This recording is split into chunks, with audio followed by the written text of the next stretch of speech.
I believe যদি এখন সালমান শাহ বেঁচে থাকতেন তাহলে আমাদের পুরো ইন্ডাস্ট্রির চেহারা আসলে অন্যরকম হতো। যদিও আমি সিনেমার মানুষ না, সিনেমা নিয়ে বলা আমার মুখে শোভা পায় না। ভাবিয়া করিও কাজ, করিয়া ভাবিও না, তো একটা অনেক বড় কথা, এটা আমরা ছোটোবেলায় শিখেছিলাম। নিশু ভাই কন্টিনিউয়াসলি যেভাবে ভালো অভিনয় করে যাচ্ছে, it is amazing.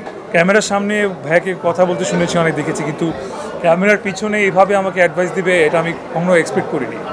I believe যদি এখন সালমান শাহ বেঁচে থাকতেন তাহলে আমাদের পুরো ইন্ডাস্ট্রির চেহারা আসলে অন্যরকম হতো। বিকজ আমি যদিও ওই সময় অনেক ছোট ছিলাম, বাট যখন কম্প্যারিজনে দেখি উনি যখন অভিনয় করতেন তখন বলিউডের অবস্থা কীরকম ছিল, বাংলাদেশের তখন ঢালিউডের অবস্থা কীরকম ছিল, অলমোস্ট কাছাকাছি ছিল। তো ওখান থেকে আসলে উনি চলে যাওয়ার পরে আমাদের অবস্থান আমরা অনেক পিছিয়ে গিয়েছিলাম।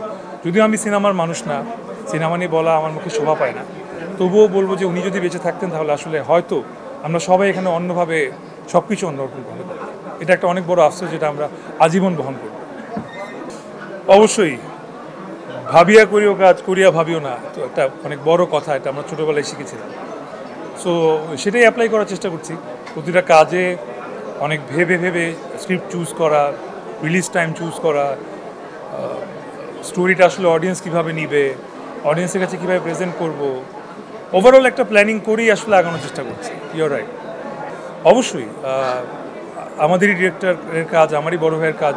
আঁকার ট্রেলার তো দুর্দান্ত, মাইন্ড ব্লোয়িং, অ্যান্ড এত ভালো অভিনয় নিশো ভাই ব্যাক টু ব্যাক কীভাবে করে যায়। থাকে না যে মাঝে মাঝে ভালো ক্রিকেটাররাও তো একদিন খারাপ খেলে, ডাক মারে। নিশো ভাই কন্টিনিউয়াসলি যেভাবে ভালো অভিনয় করে যাচ্ছে, it is amazing. We are very lucky যে ওনার মতো একজন অভিনেতা আমাদের দেশে আছে, অ্যান্ড আমাদের স্টোরিগুলো উনি পারফর্ম করছে। কারো তো নাটকের গ্যাপ ফিল আপ করতে হবে, সো সেটা করি। সিনেমা যখন কপালে আসে তখন হয়ে যাবে।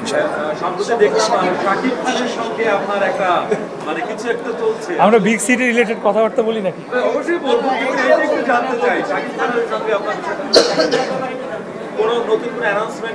না না, ভাইয়ের বাসায় গিয়েছিলাম।